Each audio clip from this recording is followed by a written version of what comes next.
What is up, guys? It's your boy GRC. We're live every single day at 11 a.m. Eastern, and we're talking all of the important stuff. No FUD, no bias, none of that. We want to learn. Explosive things are happening in crypto right now. Some will tell you to ignore it. I don't give a crap what anyone says. This is huge. Everything that's going on, huge. Game theory, huge. We're seeing stuff on Binance that is really shocking to me, like just individually. Like some stuff that I thought I would never see is happening right now in front of my eyes. And I'm not talking about price action, guys. I'm talking about distribution of a token that I've been covering for a while. And I'm like, God, I'm not going to say much more.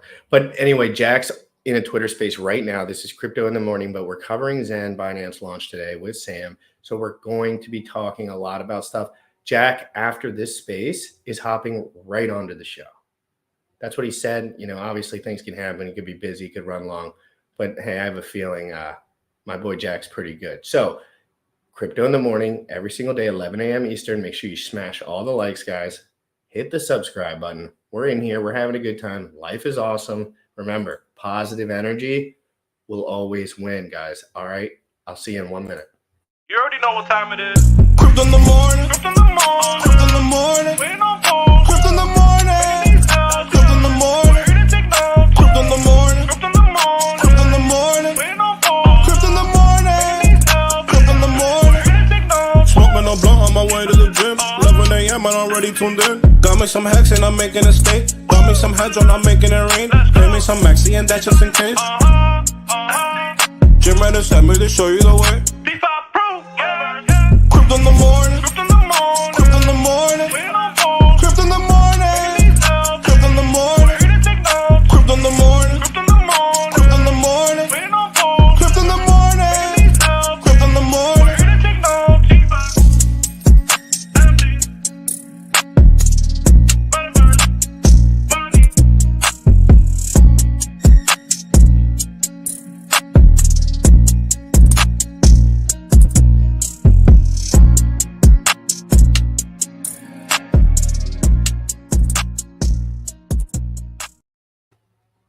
Oops. What's good, What bro? up, bro? Dude, Zen, what is up with Zen, dude? Like, this is, I think that there's people all around the entire crypto space who are appreciating what's happening right now, having something where you have the principles of crypto, right, completely set up, and how this structure works out. We'll get into this more, but like, I was thinking about this last night. I was like, what's going to drive the price up? What's going to drive the price up? What's going to drive the price up? What's going to drive the price up? Right? Because you need something else. And sometimes you want that when you get involved, right? The big thing that Jack kind of implemented here is like, if you really wanted to get involved heavy, it's like, you got to wait anyway. There's a lot of waiting going on. And if you try to accelerate it by doing 1 day mints, then the liquid market becomes action for guys that want to buy on it. And that's what all these dorks don't understand. You know, it's like, it's so annoying to watch 3 million people do something, adoption, every country lighten up like a Christmas tree. And Bitcoin, this is how Bitcoin was minted as well. And this is how the dumb butts were saying the same stuff back then, different concepts, same dumb butts, you know, not thinking future, thinking now. They'll tell everyone to sacrifice 300 grand and wait 3 years, but they will tell you not to free mint something. It's just classic. It's classic low social IQ stuff, or just whatever it is. It's just blasphemy, right? Like, Sam, in your opinion, Hex has been down for 500 days straight. We've never been talking to S about it. We've been talking good stuff about it, frankly, the whole time. But it's like, I will highlight other things, and I will highlight networks, positive things happening in the space. And just because some people think it's not positive, I see China lighting up like Christmas tree. I see Nigeria lighting up like Christmas tree. And so these plebs that want their bags for themselves, for everything, we're thinking about the future so we can get in some sort of idea what's going on. We're not necessarily worried that we're not going to be able to make money. Frankly, like, that's what everyone else is scared to death. They're going to run out of some sort of revenue source, I guess. because it's like, dude, you can stake for your their hex. for their $7 mint. You could stake your hex too, and you can mint this, and you could do that, and you don't run out of hex because it's minting for you as well. So I think it's just important to understand, guys, like this is technology, doesn't care about your feelings, but your YouTube channel is going to have really hard feelings about going to zero because you were wrong about everything. And that's what, you know, Sam, like, how long have you been doing this? Like, you would call me crazy. You've been doing this shit for 10 fucking years. You would call me crazy if I was saying anything off topic. Correct. And Yeah. bro, this is I'm very bullish on this. I don't know off the top of my head how like a log. So this is going to be like an inverse of a logarithmic function, and we can talk to Jack about this when he comes on. Well, Sam, you already seen that Binance has acted so differently, and then I'm telling you, when there's liquidity provision cross chain, no bridge, it's going to bind them all to a degree, not the same price, but I think it will make some sort of understandable market. Correct. And the thing that's going to really be interesting to me to drive this price up is how quickly we get to that point where the mints are really drastically dropping in terms of, I did a couple single day mints and, you know, I'm in the high 50,000 Zen per my $5 worth of cost for gas, right? So for $5, I got 50,000, right? But it's programmed in there so that $5 next week, if the network continues to grow, which it's grown more than double since I've been in there, that $5 is going to be, say, 43,000, right? So if you just literally you don't figure out about increasing demand, anything, just do the math on this. If you take $5 divided by 59,000, right, you get some price per Zen. Okay, cool, whatever that might be.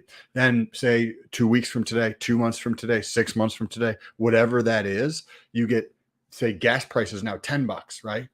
So you've even, let's just say conservatively, $5, but you only get 20,000 Zen, right? Now that price has gone up, right? The cost per Zen for mint has increased. Cool. Then wait another 2 months, and then you're getting 5,000 for a $5 mint, right? And then before you know it, you're getting close to zero. You get 10 Zen for $5, right? And each one's worth 50 cents or something along those lines. Like, I think this is awesome. It's also unique in terms of this. Think about how staking works for Hex.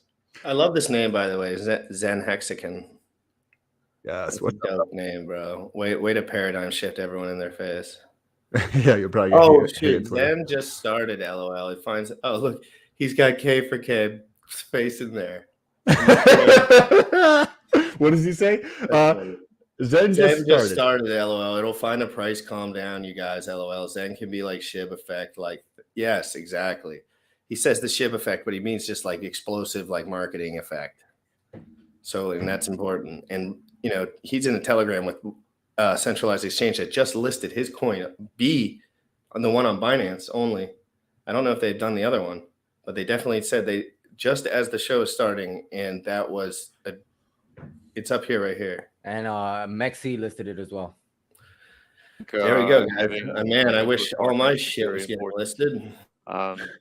If the first principles of crypto, the way that I see them, are upheld, like in other words, it would really be terrible if you know, like let's say that there's a new exchange out there and we don't know who they are, they're not well established.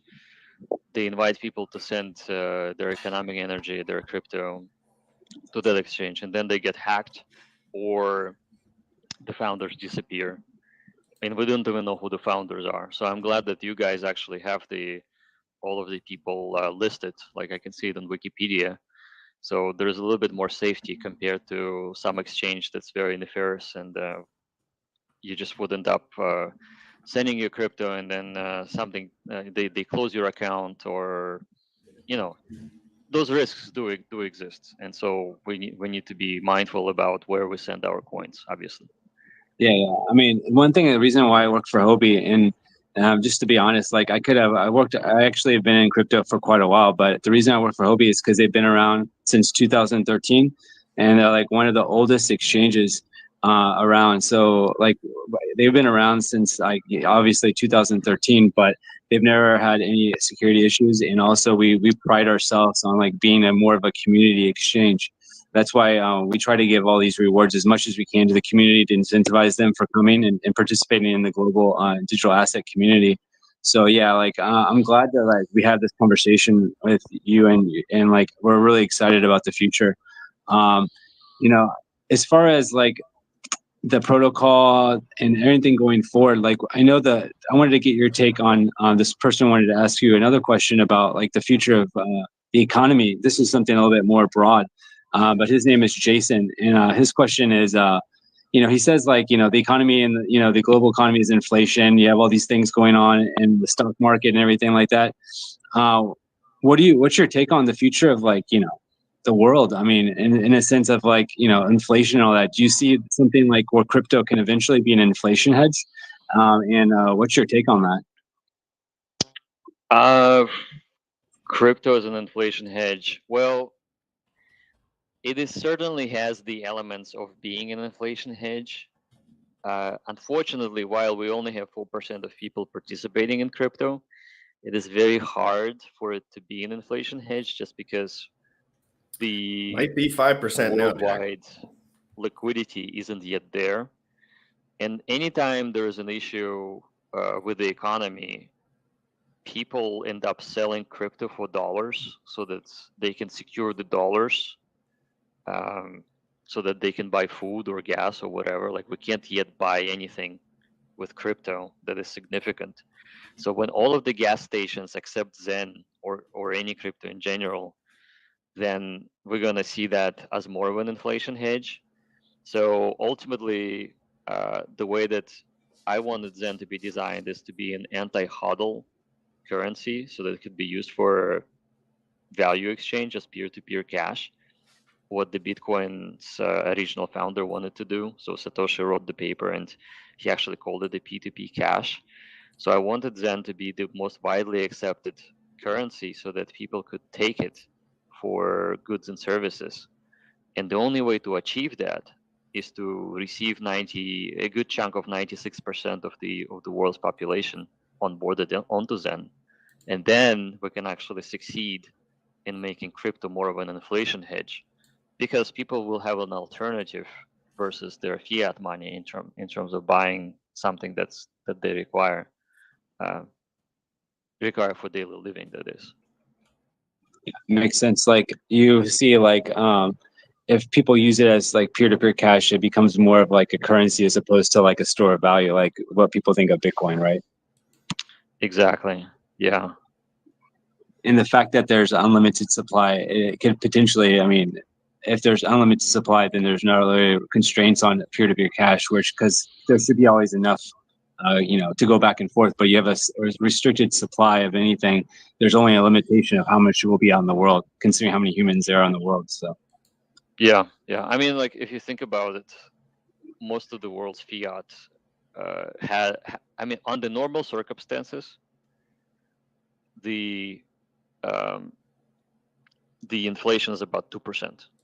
And the reason why inflation is 2% is because the credit market exists and you need somebody to get paid for issuing credit. And part of it is the inflation that is required to provide liquidity. And so Zen actually has borrowed from that paradigm and made the inflation to be locked at 2% after 8 years. Nice. Yep, you got it. So this, I have another. We have about 3 questions. I'll try to get through these real quickly because I know you have a lot of things to go on, and we appreciate your time. This is an interesting question. His name is Peter, and he's from Israel. He wants to know, like, why did you quit Google? Because, like, Google is a very well-known company, and they just started accepting Bitcoin and crypto for like cloud services. But he wanted to know, like, what made you really, get out of like being a Google engineer to become like, something else like this? That's because I wanted, something different in my life. And you think about it, being in a startup for 6 years and seeing it grow from 20 people to 10,000, you get to see the company that's very different. And so I was always interested in smaller projects that could potentially have bigger impact. And at Google, even though that company has been very impactful onto the world, I just felt that I wanted to try it on my own, and so that's why I decided to quit. It makes sense. Okay. I mean, it's really interesting to see that you've gone a long way from you know, like being so early in Google to being so early in crypto. So well, you know, it's. I mean, listen, I started in I moved to Silicon Valley in 1997, and I actually thought I was late. I thought the computer revolution has passed, and that's it. There's no more money to be made, and nothing like that. Like literally 97. And then the web browser became hot and everything got very interesting. And so the reality is that it seems to be in the world of technology, you're never late. You're always early for something. You just need to have your eyes open. Facts. if you have your eyes open, you're open to new things and learning about new procedures and everything, then you eventually will learn something, and maybe it'll be like, you know, the next big thing. You know, you never know. No, you Let's do. see. I have two more questions. Jack, get Okay, your butt in this here. is an interesting question. His the- name's Sean from Vietnam. He wants to Good know, info, like, though. he wants to know if you have any contacted any other partners to, like, you know, help build the next ecosystem for the token or anything like that. Are you in talks with anything like that? To any other you know, I don't know, to build more value for the token? Yeah, I'm talking to some interesting development groups that want to develop you know, cool things on top of Zen. Cool. But if you think about it, this is day 3.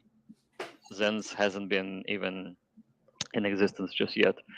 So I have a lot of people to talk to, you know, about this, and obviously it's super exciting. And there's only so many hours in the day, so I'm trying to do the best I can. To piggyback on that, when do you sleep? I woke up 2 hours ago. It was fine. So I do try to prioritize my sleep so that I can be functional during the day. I mean, like, people think that, hey, you know, I just need to work 24/7. I mean, like, no, you're gonna be making stupid decisions. You'll be dysfunctional. You may as well just shut off the world for a bit so that you can do more and be more effective with your time later. Yeah, I actually think sleep's one of the most important things in the world. That and water. I mean, obviously, but you know, in crypto, they say crypto never sleeps. And, you know, you don't sleep. Well, it doesn't sleep. I mean, if you have friends around the world like I do, then we never sleep. I mean, our Telegram group went from so 4 weeks ago, our Telegram group was 500 people, and I thought it would be great to get to 2,000 before launch. Before launch, we got to 6,000, and at launch we were at 12,000, which Think is about incredible. that. And that's only one group. We have a Japanese group, Chinese group, Polish group, Russian group, Ukrainian group, Czech Republic group, and there's many other groups that I don't even know about, but they're coming up and they're all talking about Zen and they're doing all kinds of interesting things with it. So it's super great. I just totally unexpected that something like that would happen. Yeah, I mean, that sounds like great success. I mean, that's really great that you've had that just like so early in the project. You're having so many people join your community. It's really great. Great. I have another question for you. Her name's Sarah. This is a question for you. This is a really good follow-up question to what you just talked about. You know, you talked about all the groups that you have in the community. Where's like everyone coming from? Do you have like a central community that most of the people have joined from? Can you share anything about where the community is mostly centralized at? That's what I was trying to get the So other it's day. coming from Twitter, mostly. It's I have a lot of Twitter followers. Apparently, like, I wasn't on Twitter for 7 years actually, and when so I follow Elon Musk in terms of the news, and when I realized that Elon may be buying Twitter, I decided to come back to Twitter, and that was in May. So in May I came back to Twitter, and I realized I'm having so many followers. I had like 350,000 followers, and I thought, well, this is interesting. I didn't know that that was the thing. Right now it's almost 380. So I have gotten about 25,000 followers in just last month.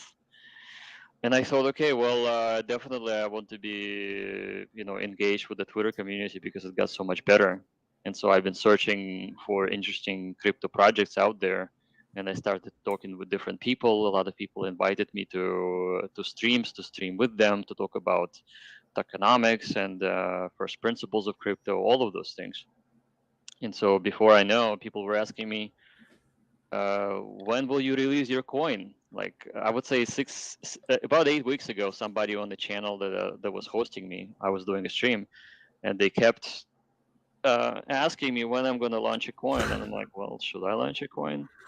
Maybe I should. And then I thought seriously about What it. would I done? I do it. What would it be? And I thought that the best way to do it is to just What would I done, people? or at least make it fair, because the bar is so low for all of the projects being unfair. Like 99.9% of projects, they're just not fair to people. Like somebody has way too much. There's all kinds of whitelists, and there's the airdrops, and there's preferences. And I thought, if we do something completely opposite, completely anti crypto, which I mean, sounds silly, but that's what it is.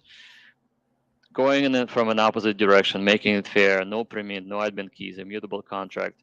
I didn't even talk to any of the exchanges at all before. Starting with zero supply, everything's transparent. I think that message has resonated with a lot of people, and people from Twitter and from the, I guess, YouTube channels that It certainly resonated with me, folks. They just got excited and started to promote me. And so, by the way, all of my videos that I have ever done, all of my streams, they're linked on my Twitter profile. It's jacklevin.com. So if you guys want to see my link tree with all of my videos, it's all there. So check it out. Great. Yeah, that's really interesting how it built so fast. And then as far as like country wise, would you say like you have a centralized like community as far as like what country is the most popular for your community? Would you say? I think at this point, so yesterday Asia. I would have said it's United States, and then the day before, actually, and then when we launched BSC, it became Asia. Like Asia dominated yesterday, and then Eastern Europe dominated too. There's a lot of people from Poland. Right now, right at this very moment, is Indonesia. It's Indonesia and China and Vietnam and Poland. So those countries are dominating. When United States wakes up, probably United States will dominate. So it's, I would say, very widely dispersed at this point, and I'm looking at the real time world map, and I see people just coming from everywhere, just everywhere, and that's amazing because I think being on multi-chain is actually super awesome. So like there's right now 100 people coming from Nigeria. Like Nigeria is extremely hot, and Indonesia is just lit up like a Christmas tree at this point. Very cool. Yeah, I mean, it seems like it went from the United States to like Asia, and that's circling around. That's really great to see that how crypto moves so very fast. It's very good, interesting to see that development. Yeah, it's no, it's only Mexicans, you pieces of crap. All right, let me get to this last question. Nigeria is like #1 in the world for crypto. Oh, this is actually a really good question from Vietnam. Per capita users. This person, Asbury, wants to know. He says you built a community so fast with, it seems like very little understanding. You just did it. He's like, what would you give advice for someone who wants to like build a community? Because he says that it sounds so simple when you think about it, but actually execution is very difficult. Well, what advice would you give him? I would say define your ideology and your ideals and be true to them. Lean into what you believe and see if other people actually believe in similar things. If that's the case, then you'll probably be successful. Yeah, that seems simple enough. Yeah, that's great. Yeah, I mean, there's a lot of talk on crypto about build the community and like always building a base of like people who believe in your project. And it's like actually it seems like a very simple concept, but the execution is very difficult. And so I like the way you talked about how like you found something that was very different than anyone else was doing, and maybe a little bit different than most projects, and then you just took your ideals and you went with it. So that's really cool. Yeah. Yeah, I mean, if you believe in something, you can immortalize it on the blockchain. For And sure. it becomes a beacon, like so to speak, right? So. Yeah. Okay. Is there anything else that we've missed that you want to talk about within the project, the community, or anything like that? Because we have a lot of questions, but I think I've asked a lot already. But I just would like to give you like any open speaking thing to tell what's going on. Yeah, I'm just grateful that the worldwide crypto community is so accepting. I mean, so far, I would say 99% of all the people just very interested in the project. They understand the principles behind it, and so I couldn't be more thankful. I think for myself, I have no at this point any sort of payout that I'm expecting from this, because I always told people this isn't about making a quick buck. It's not about making money fast. It's about getting people into crypto safely and to build a worldwide crypto community. Take pretty much all inclusive crypto, all accepting with the sound principles, should be able to get most of the people into this industry, so that we can all be successful. And so I by myself, I am pretty much, I kind of joke, I'm no one, but with the force of the community, we become something special. So, and it's just been an amazing experience. So I'm very thankful. Yeah, it's really humbled. Like you sound very humbled by what's going on. So I'm glad to hear that. That humbleness is also like something that a lot of people don't have. So it's really great quality, and I can appreciate that. Thank you. Thank you. For sure. All right. Well, I have a couple of questions, but I think we've asked a lot already. So I just wanted to kind of, number one, tell everyone that we are listing the new BXEN and give you some airspace to talk to our community, because I know a lot of our community was wanting to know more about your project, and well, I'm excited to see how it develops. Like I actually minted, so I'm ready to see how it goes. I'm going to stake.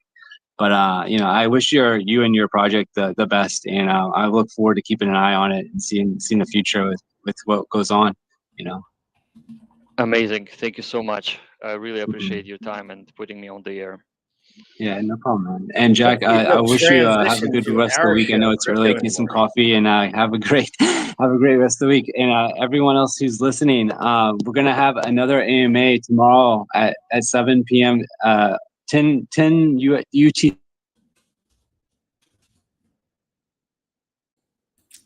As far as the centralized exchange thing is concerned, Sam, like I'd like you to highlight this point, because I think Richard mentioned buying a centralized exchange not long ago, but if he bought it, I think everyone would be okay with it and everyone would use it dramatically large volume.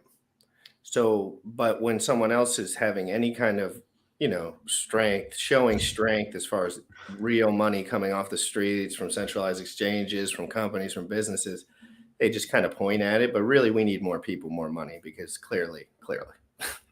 But that's super promising, right? Like MEXC, there's another exchange, or at least one, probably multiple exchanges that we don't know about in other countries that are already adding Zen to the, and not like prompting, not like anything crazy happening. Like this has been from zero to where we're at in 2.5 months since we did that stream, and you were talking to him about that, and you inspired him to start. I was like, you should have a coin, bro, dude. You're so smart. You're so good at this. You're so proper. Like I'm not the most proper guy, so like, even me, I was just looking at it and I was like, man, I was like, I respected a lot of this stuff about him. I'm not perfect in many ways, and he's not either. And I could see when someone is rather effective pretty quickly by talking to them for a few hours. I want to draw an analogy here. If anybody remembers 2007, the iPhone, the first iPhone came out. And for the next probably 3 years or so, 4 years, anytime a new iPhone come out, literally there'd be people waiting at the Apple store outside in a tent to get the next iPhone. There was so much excitement for something that was different than anything else on the market, and it was way better than everything else, right? What is happening right now with Zen? We went from 0 wallets on BSC that owned Zen or minted Zen to 2 million in less than 24 hours. So you can say whatever you want. You can be like, okay, well, each one has 1,000 wallets. Okay, whoop de freaking do. It doesn't matter. To go from 0 to 2 million, you need more than several players involved. And we're over 750,000 wallets on what's called on Ethereum. This is clicking with an audience. The dude who was just talking, I don't know, I think he mentioned right at the end what community he's from. I spent a couple hours in the Zen Telegram the other day listening and talking to people, and most of the people in there were not from the Hex community. They were from other communities, because people want something like this where there's not a VIG, there's not a tax, somebody doesn't own 90% of the supply. It's not like some scam. It's not abiding by the principles in crypto. This has been done differently. This is very, very fascinating. And I see the same level of excitement around this. To go from 0 to 2 million in 24 hours, literally people used to think about how crazy this is, bro. People literally used to camp, take a tent and camp outside of an Apple store in a mall to get a phone. Like, that's silliness. And look what's happening right now, from 0 to 2 million in 17 and a half hours. Holy F, right? The amount of excitement I see around this is astonishing. And as we just heard, it's not just in the United States. It's in Nigeria. It's in Japan. It's in China. It's in Poland. It's around Europe. We saw it in Australia. We see it up in Canada. Like, it's, and I think it's important that people really watch in a transitional, emotional time like this for crypto. Please decide very carefully who you're spending a lot of time watching. Of course, you can tune into whatever and watch whatever, but like, if you're spending hours and hours on end watching somebody who's clearly biased, who's clearly pretending that they understand a concept they know nothing about, you need to realize that that's going to negatively impact you, not them, because they're probably, frankly, smart enough to get this done on their own on the side, but they're not smart enough to have integrity. They're not smart enough to say what they actually feel. They're not smart enough to go against the grain, even if it feels odd. And that's what you need to watch for when you're looking at journalism and information. It's like, I do less telling anyone what to do and more showing examples on the internet of stuff. And we just sit here and commentate so people can have some common sense in their life. Like, that's what I want to bring to the world. And I might make no difference, and I might make a hell of a big difference, but I am not transitioning over to this bull ass. I can make money in crypto. It's really, frankly, easier than I assumed. right. It's a lot easier. I assumed I would have to work way harder to be like comfortable. Correct. And you realize that it's like that. It happened once you know the tools. It's like, oh, now I know the tool. Now I have passive income more than I was making at work. Okay, so here we go. It's like but anyway, I think Jack is coming on. Let him take a breather. I sent him all the links. We talked this morning.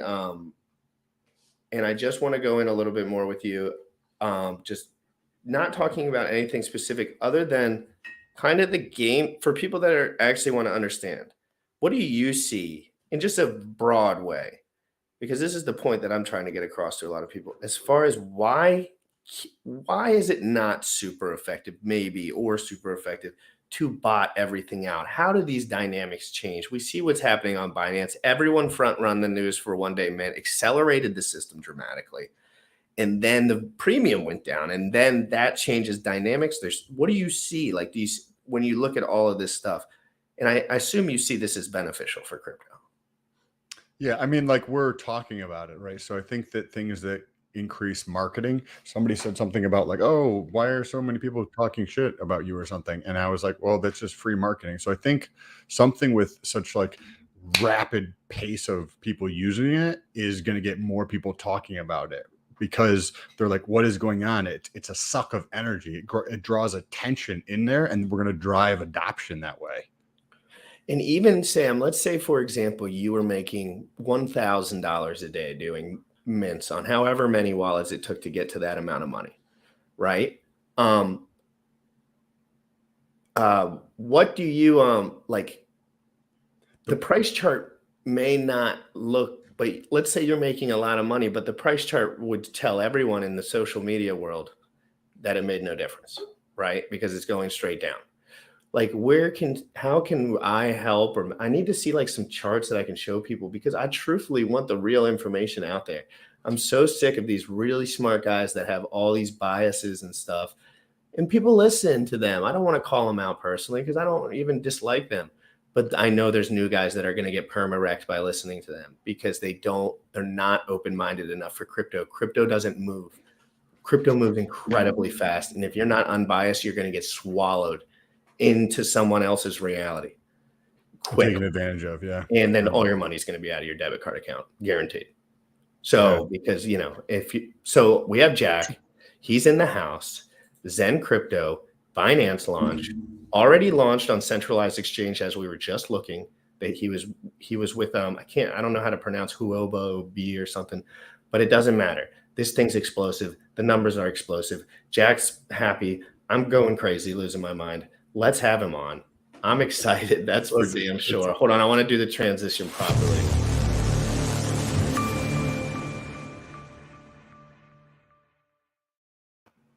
Ooh, busy man. Congratulations, sir. Hey guys, happy to see you guys. How you doing this morning? Awesome. How are you? 2 Good. million. What is going on? 2 million on BSC. 2 million wallets and 100,000 new users. For the really big brains, really quick, the guys that are really locked in on this, can you tell us about those one-day mints? We saw the one-day. This is just real quick, and then we'll get a little more broad. Okay, so I saw the one-day mints. Nobody was ready for it on Ethereum, being that it was the first launch, the game theory, and it's hard to extrapolate. But on Binance, what we see is actually the one-day mints really stacking up quick, making that premium go down, but speeding up and accelerating that liquidity and that active supply. I think that could do numbers, personally, as far as speeding up the system, having active liquidity, and then maybe seeing some price action within it. And I'm just thinking on my feet here. What did you see with the game theory there and stuff? You're exactly right. So what we see happening is something like this. We see the first hours, 60 or 70% of all people are minting for a single day. They want to grab their Zen after 24 hours right away, so that they can do something with it, whether it's to create an LP or sell it or gift it to someone, whatever. We don't know. We do know that on Uniswap, specifically Ethereum, people made a killing in fees. So in terms of earning fees, they were making 50% a day, right? 50% a day. That's over 1,000 APY. I mean, of course, it's just a single day, and of course, the liquidity was very low. I think $100,000 was paired with Zen, but it was traded the volume of 5 million very, very rapidly, and those fees just stacked up and made a lot of people happy. So whoever went to Uniswap right away and used Zen for LP providing, they made a killing on fees. It was probably the highest fee earner on the decentralized exchange that I know of, and so that's very interesting. The other thing we saw is that was that one group of people, like the OGs, the degens, the swing traders, they got one day mint, but the rest of the 40%, they got the longest possible term, which makes sense that those people are looking at the future value. They don't want it right now. They want it way, way out there in the future, almost a year from now. And they know that if they wait the longest, they can make the most Zen or mint the most Zen for themselves. And if they're really locked in, they'd know that there's going to be active liquidity in an active market at some point where you could actually purchase close to a premium of the gas fee. So if you're a lazy man like myself, I am a lazy man when it comes to clicking buttons. I'm not very experienced with clicking buttons, and it takes a lot of emotional energy, frankly, for me to click buttons. But what I do like doing is stacking up USDC on the sideline and waiting for a market just by casually checking it out over the months, you know, and waiting for the opportunity when everyone's freaking out about stuff, whenever. And I slowly will inject money into that moment. And then I will probably back off more long-term and just provide liquidity. But I have minted the first day. I did 8 wallets. I have a bunch under the 5,000 C rank, so I feel comfortable. I didn't participate in Binance, frankly, because I'm lazy, again, and I'm sleepy. But I want people to understand, as I'm telling you how I'm interacting with it, this might be how like the average, like newer kind of investor is vibing with it. So I kind of want to like highlight it more so. I'm not nodding up a storm, like, but my producer certainly is. I think there I think there are different options for everybody. That's what's so great about Zen is that if you don't feel like rushing into it, then don't. If you do, you have an option, but that option is 24 hours. If you want to be a trader, you can be a trader if you choose to live your life that way. I mean, it certainly is possible to play with it. Don't do it, new guys. Not my style, but yeah. It's really stressful, and ROI wise, if you're studying and focused, in my opinion, okay, if you're super advanced, you can do whatever you wish. But if you have study time that you still need to be had, that would probably be more beneficial. Just minting longer term, kind of keeping that number in your eyeball. But again, these are active markets, guys. There's going to be new things built, new reasons to buy, new reasons to get in, new reasons, new functionality. We've seen it with Hex, and people in Hex, we've seen them build stuff on top of it. I use those all the time now. I was not using those before, but they added functionality, and I have a feeling, and I'd love to know your insight. What do you think or feel might be the route that people are going to go as far as starting to branch some of these use cases, or what have you seen potentially? Of course, no like specifics if you don't want. So I don't have any specific plans myself at this point, but there were a few people or groups approached me and they said, "Hey, we want to make NFTs that are linked to people's ranks. You know, could they do that? They could also make an NFT that uses the proof of burn protocol that Zen has built in. So you can burn, let's say, 1 million Zen or 10 million Zen, and then you can be validated by the contract that you have done that action, and you will be issued a certificate of burn, if you will. So certificate of burn of 10 million Zen that's a lot of waiting time. I mean, even if you paid $5 in gas and you waited, let's say, a year to get your millions of Zen, and then you burn it and you get your certificate of burn, you can trade it. Or you can keep it as a, forever, as a kind of like a thing, like, put it in digital memorabilia. So that's one option. The other option is you can take Zen and you can stake it for like other projects. So like what Hedron and Icasa have been doing. They have built on top of Hex being a popular project with a lot of users too, and they're benefiting people by extending the functionality of Hex.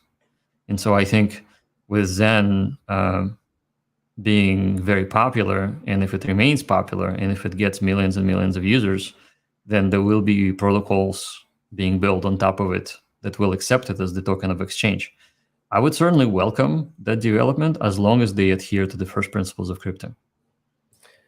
Who the heck adheres to the first principles of crypto? Not many people. I don't like a stable coin. It depends, I guess, all of them or some of them. Or I know what you're saying. Sam, please. Like a stable. I'm just, as you were mentioning that, something like say DAI or liquidity or liquid loans that are coming out where you can basically stake Ethereum, and then you can mint yourself a stable coin, but you have to be over collateralized or something like that. Then that way it could get away from. I don't think that. I want to ask Jack this. What do you think about stable coins tying crypto to something that is on its way out? Right, like a stable coin's dying. Like we know that the US dollar is dying. Right? So stable coin is not stable because US dollar is not stable. Correct. So But people don't talk about this. Yeah, They but don't- I mean, when you're talking downside risk, Sam, in this volatile of a market, I need a hedge. I need something because I'm I not mean, dropping 75 on yeah, something when I know it's happening. as long as we have everything measured in dollars and cents, having stable coins is allowing you to store your economic energy and then trade or do whatever you want with it, or be out of the market technically and not experience volatility. And the thing is, like, nobody tells you that you should sell everything and be in a stable coin. You can sell 30% or 50%, and then your volatility is reduced by half. And that's how it works generally, right, Jack? Like, who would dump out of a position 7? Like, who's that confident when you're making such big gains in return of an 85% dip just by hedging? Keeping some of that bag in case of extreme volatility on the upside, I think would be smart, because then Right. the amount will be, if it goes up wildly, you'll still have a large portion of that, and you already took profits, meaning that was enough money for you then. If that 10x'd, you could take 10% of that and it would be very negligible. So I'm a huge fan of DAI. So DAI is a decentralized algorithmic stablecoin based on Ethereum. You can use wrapped BTC. You can use ETH. I think you can use many other coins, and you can issue yourself a loan against the contract. And you can literally just say that, hey, I have $1 million worth of Zen. I'd like to stake it into the MakerDAO protocol and receive $100,000 that I will repay in a stablecoin DAI. There's no reason not to do it if you're planning to hold Zen for the long term and your time horizon is very, very long, and your leverage is 10 and no more than 20% perhaps, so that should the value drops, you will not be wiped out. It's an effective way of putting a sell limit order. Like, think about it. If you borrow, like, let's say that Zen is trading at all-time high, and you have $1 million as measured in Zen. So you deposit this $1 million in the MakerDAO, and you borrow $500,000 in DAI. That DAI will remain in your wallet, and it's like as if you sold Zen for half. If you don't ever come back, or you transfer DAI out to a different wallet and you lose keys to the first wallet, that stake that you have with Zen is going to disappear. But at least you have your DAI, at least. So it's like borrowing and selling it for half the price. But what if it dumps 90%, right? If it dumps 90%, you still have your DAI that didn't dump. So it gives you a sense of protection, if you think about it that way. I think of the stable coin similar to like a put option, so to speak, where the cost is not having any volatility in that, right? Like, there's no upside to them. And in like the real world, there's inflation, right? So technically it's going down. So that's also a cost on it. But like you just mentioned, if you want to hedge the downside of things, it's almost like a put option. By going into stables, it's like you're purchasing a put on the downside of whatever it is that you're like getting away from or something like that. And I was like, Zen 50% in a moment. Yeah. Having $1 is not going to drop 50% in a moment. What was some of the biggest differences you saw between Ethereum launch and Binance launch, both in terms of excitement, but also in terms of the analytics? So we had 7-day countdown for Ethereum. And I thought it was big because there were 16,000 people came to the site. And then we did 6-hour countdown for BSC, and BSC just utterly dominated. The amount of users were more than 50% higher on the website. I'm not talking about bots. I'm talking about Google Analytics measuring real users that have spent 5 minutes on the website on average. And I have screenshots of that. I think I tweeted about it. So those are real users coming. That would be extremely important to highlight to some people because they just don't believe you, frankly. They don't have to believe me. No, I know. I believe you, frankly. I mean, listen. I looked at the website and everyone explained to me why the front end interactions count as real users because the bots would be not there when the front end existed. Exactly. So bots go directly for the blockchain, and real users go for the web interface. And they spend 5 minutes on it. So we had, right now, my stats on Google Analytics for the website show 300,000 users from all over the world spending 5 spending 5 minutes. Eventually, they're going to spend the 5 million on gas. I mean, we'll see. I mean, actually, there's this website called Dune, I think. They did a really good job describing how much gas was used. And it's literally almost $6 million. I think with BAC, it's going to be higher. So, but also, have you guys looked at ultrasound money? No. You guys, you need to bring it up. What is ultrasound money dot Ultrasound.money. Bullish, if you don't mind, if you're there.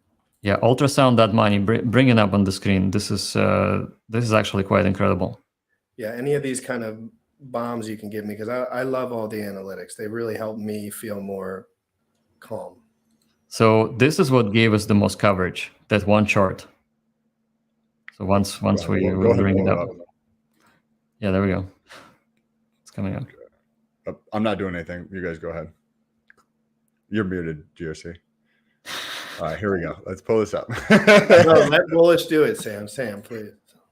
Okay, so guys, check this out. Supply since merge. So the merge happened on like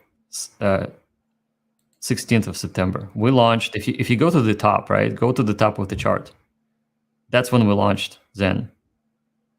This is the total supply of Ethereum. It actually has dropped because we have, by launching, there was so much Ethereum burned that it actually became deflationary. So the total supply of Ethereum is dropping because people are using Ethereum to pay gas, and that gas is getting burned. And the burn of the gas is happening faster than the Ethereum inflation. And this is real Ethereum blockchain. We've been dominating it, taking about 50% of all of the transactions for days now. We've been number one on Etherscan.io, number one token by transactions, and number one by gas used. To me, that's just engagement. So I'm very happy about engagement. I'm happy that happened. I know this chart is being looked at by the Ethereum community, and they're thinking, what is going on here? And that actually gives more visibility and eyeballs on this project, so that we expect more people participating just by that fact alone. I mean, since merge, nobody has done that, and Zen did it, and that's the proof. And you mentioned Binance on here as well, and I want to highlight something. Like, if I'm somebody who looks at the transaction volume per user probably daily on all these blockchains to see what kind of real people are moving through them. And I could have told you right away that Binance has so much more activity in every single way, shape, and form than Ethereum. I'm not talking about US dollar. And I don't really look at that as much because I kind of just look at the total, like, you know, the coins we like generally have liquidity. So it's kind of like negligible to me. But I'm telling you, like, Binance, people talk crap about Binance, put it in the back of their head, do all this stuff. Guys, we want more users that understand real crypto. Please, Lord, have mercy.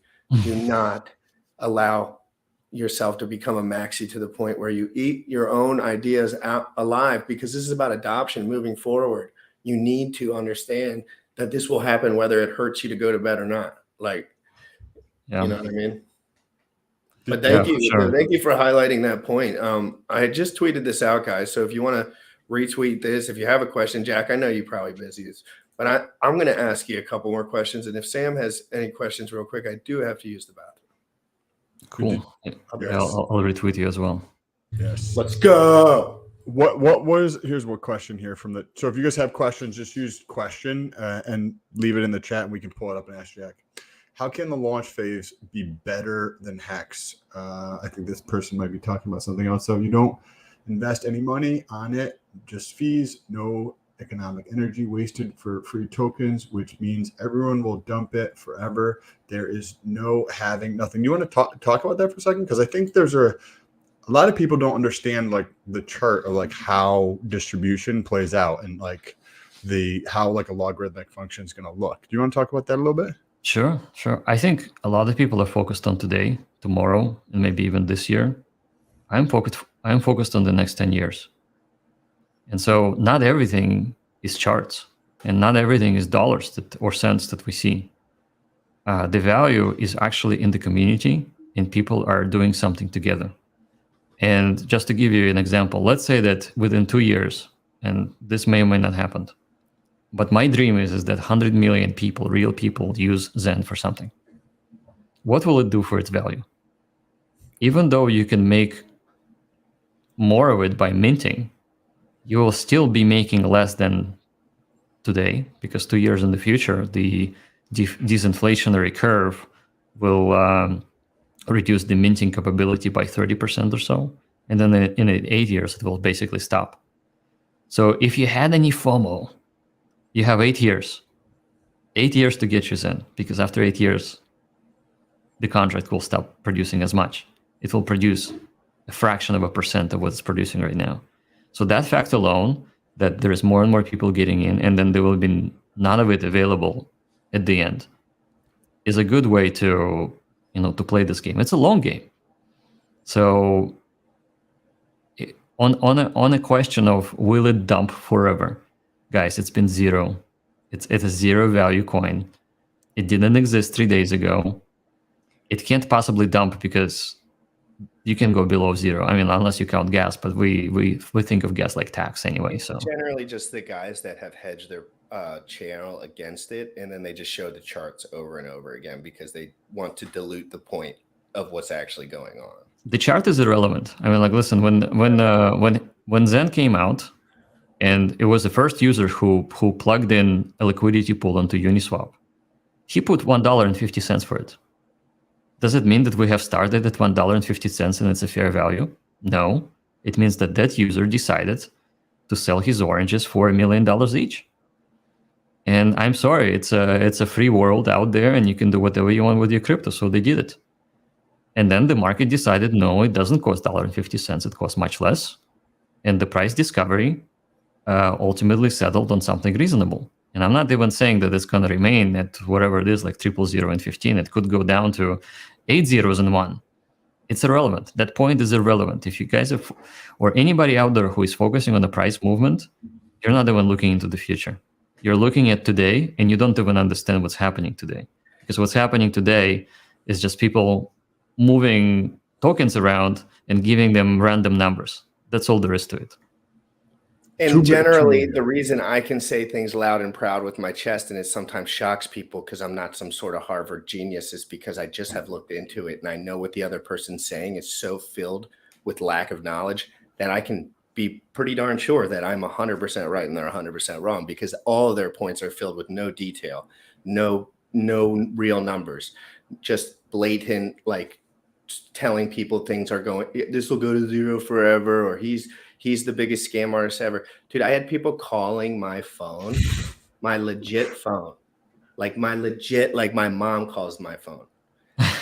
And they were telling me, like, this dude is predatory and he's coming after you. I was like, dude, I invited him on my show, bro. Like, I just wanted to talk. There's so much toxicity, right? It's like, dude, like, they're going to tell me you're evil. And I'm like, dude, I reached out to the guy via email. Yeah, listen, I am so evil. I have sent you my thoughts in your dreams, and then you invited me. I'm so evil that I don't have any admin keys. I have no Zen. I have nothing. And that's what makes me the most dangerous person right now. And you know why that is? Because people who are planning to scam, the bar just went up.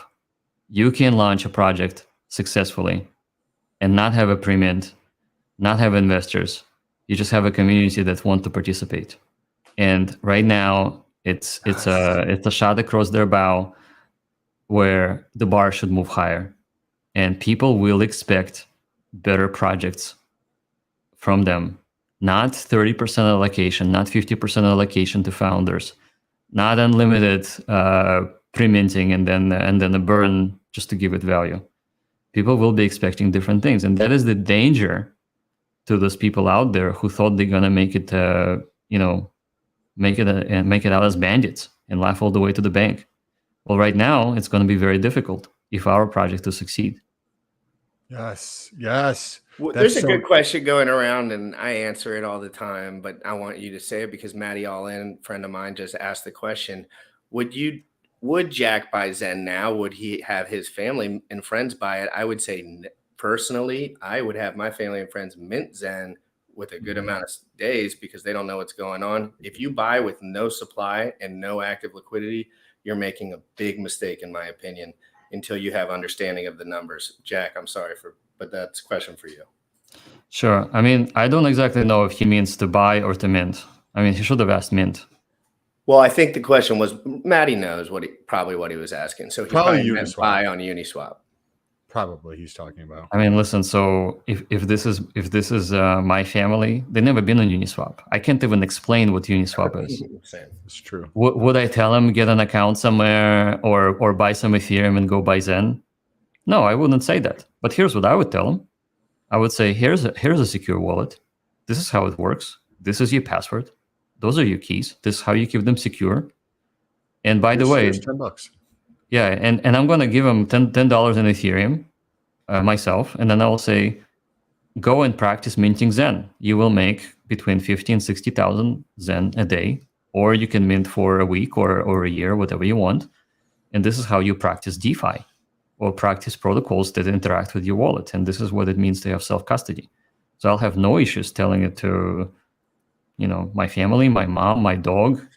About minting, yes, minting only. For me, like it would just be, guys, this is a mint phase for a reason. There's an active market because it's a crypto. Yeah. Therefore, there is an active market of traders and people that some don't know what's going on. Centralized exchanges sometimes want a position and maybe they don't know what's going on. But understand, any buy pressure that comes, I'm not telling anyone to buy on Uniswap personally, and maybe on Binance. Hey, Binance, different game theory completely. Don't get me started. So, as I mentioned before, the current value has no anchor of any kind. It's been 3 days. How can I possibly tell people that they should be buying it when I just said that the value is completely incoherent? Like it could be $1, it could be 5 zeros and 1 the next day. And it could be really just very, very close to zero. It's a free coin. It is really free. You do not pay for that coin. You do not buy it from anyone. You mint it and you pay gas. And you need to know what gas is. Why does gas matter? Does it help Ethereum?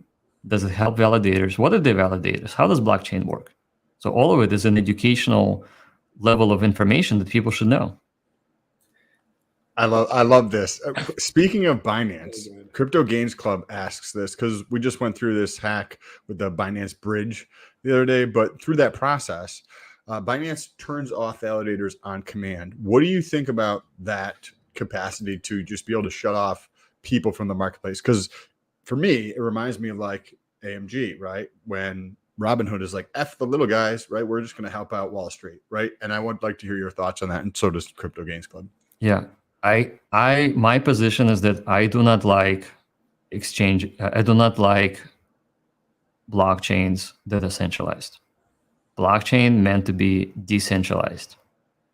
So I am not a fan that anybody could toggle a switch, roll back transactions, and do whatever they want. That is a factual centralized control. I'm not for it, and yet Binance will exist whether I like it or not. And so Zen stands for the first principles of crypto. It carries with itself the white paper that I wrote. All of the elements there people should know.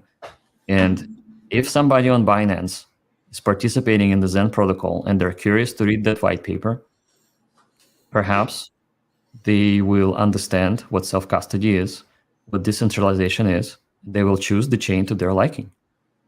Whether they're going to stay on Binance or move to Ethereum or go elsewhere, it's their choice. But for me, what's important is the message. The message must come out.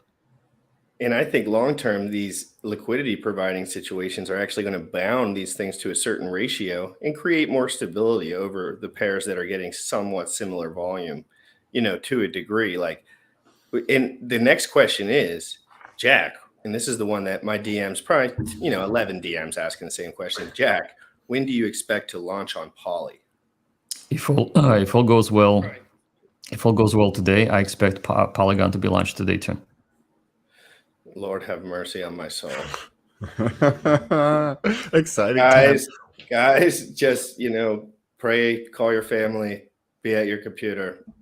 Something's going on in this world, and it's Zen crypto right now. How will the real Zen token be differentiated from previously existing Zen token on BSC? I know the contract addresses are different. I think there was a scam token that was launched on BSC. Yeah.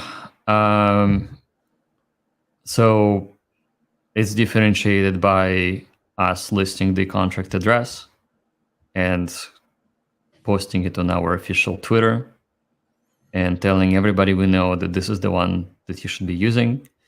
And believe it or not, even though, yeah, it's right there on the website. By the way, how did you make the letters italics? Why are they italics? That's a little bullish flair. Oh, that's cute. I wanted to my Bullish, you're muted. Oh, sorry. I meant to say that was my ad blocker blocking the font. Oh, I see. Okay, I thought it was like something special. Anyway, so contract is right there at the bottom, and you can click on it. So like, go ahead and click on it. Hold on a second. Yeah, make sure like to close all your porn. Before you No, I wanted to share the entire screen. There we go. All right. Yeah. Yeah. So like clicking on the Zen Crypto tracker. The tracker. Actually, no. Go to the contract where it says the green check mark. Where BEP20, it's where the transactions are highlighted. Go down. Ah, here. Not so down. Yeah, right there it says contract. So you guys, you see that's the source code. So the source code should match our repository. And that's for everybody to see. It's literally verified to be running that source code. And this is how you know it's not a scam. Because it matches. How does somebody like me, right? I understand kind of GitHub, but like if somebody's like, hey, how do they go through and actually verify this? Like, so you go to zen.network, but there's so you see there's a button on this website down below. There's a squid kitty. It's the fourth button. Yep, that's it. That's the one. So squid kitty, and then click on contract folder. Up. Yeah, and then click on yeah. So once you click it, that should match what you see on Etherscan. And you know exactly that this is the same thing. But the other thing is, obviously, you'll see it on the website. That's one. And number two, you're going to see a million transactions happening on it. So you will know that that's the real thing. So like the consensus of the blockchain tells you it's real just by looking at transactions. So if you click on the Etherscan again, so like go ahead and click on the contract link. And go back to the total transactions.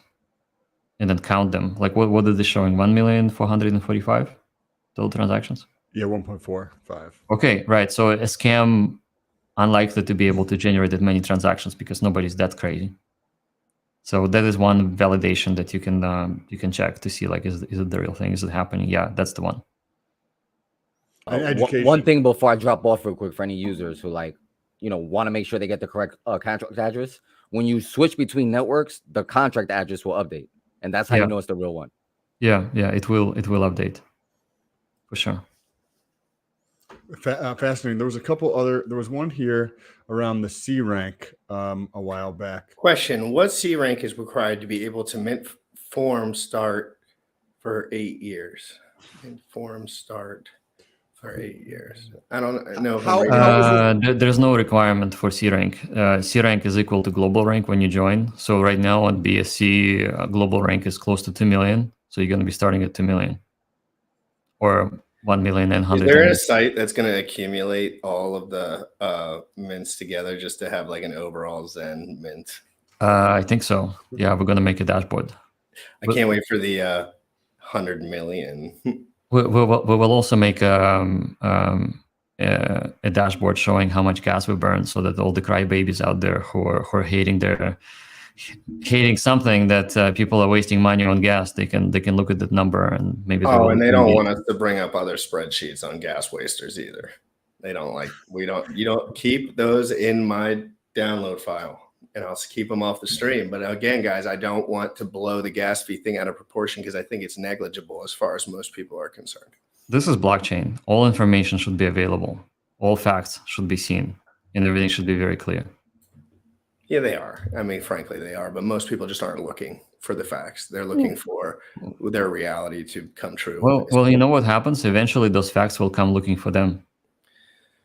Well, they'll be hiding. They'll be gone. The truth wins. I feel like in the end, the truth needs to be free. Is like, if you think of the truth as an entity, it wants to be free. It wants to be known. It wants to be out there in the world. And you get to see this play out over the last 25 years as the dissemination of information, right? For Web 1 and then Web 2 is the sharing of like information. And now we're getting into Web 3. The truth is just continuing to proliferate and expand. And I love this.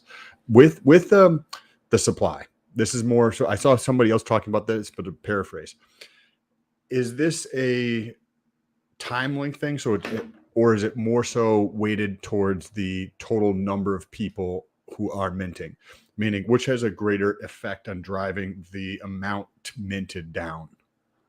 The amount of supply is controlled by the date you join, and the network engagement. So if you're late, the supply available to you to mint is less available. If you are joining at the time of the mass adoption, the supply actually or the rewards are increased, because mass adoption multiplies. Let me give you an example. During the slow onboarding time, the rank amplifier is about 5. What we saw on Ethereum, it became 20x. So whatever you make in a day got to be a 20x for your rewards daily, just because so many people joined immediately. But as we see less and less people joining, because the excitement is kind of passing, I would say, you're seeing the rank reward to be dropping to about 12, 13. So it's dropping significantly. At the same time, every day you mint less than just by the virtue of a amplifier function. So that amplifier is a constant. Actually, it starts as a constant, and it's reduced by 1 every day. So we have 3,000 days to run this. In 3,000 days, the total mintable amount will drop from 60,000 a day to 10.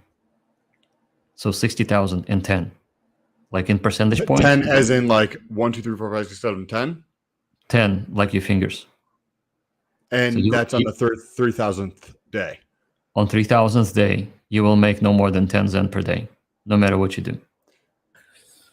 Yes, and you'll have hundreds of millions, Sam. This is what I wanted. So if you think Bitcoin, this is the same thing, except the formula is different. How did you? GRC was saying that you obviously I read your white paper and it's very simple, but how did you, like on the math side of things? That's to be able to come up with those formulas to do that. Did you work with somebody on that, or you were just much more comfortable with that process because you've had experience going through that? Or I just understand the value as it's linked to inflation. So the world's inflation in fiat is exponential. So every year, even if your inflation is 5%, every year it's more than 5% because it has a bigger base. So the chart looks like this. It's like a parabola that's going up and up into the vertically. And so I thought, okay, what we need to do is we need to take this parabola and we put it on the side like this, and that parabola becomes a logarithm. So logarithm is opposite. Yeah, it's literally goes up a little bit and then it slows down like this. And so what happens is that when the world's inflation is exponential, but your crypto's inflation is logarithmic, the difference between the world inflation and your inflation is increasing every day. So that is where the value actually comes. But let's not forget that there's another variable, and the variable is the number of users in that crypto. If the number is one person, it doesn't matter what the world's inflation is or what your crypto's disinflation is. But that number, that constant, must always be increasing by the number of people joining. And that's where I thought, okay, if I have those 3 variables, the world's inflation, the disinflation of the crypto, how can I get more people into it so that I can have a 3rd variable also working?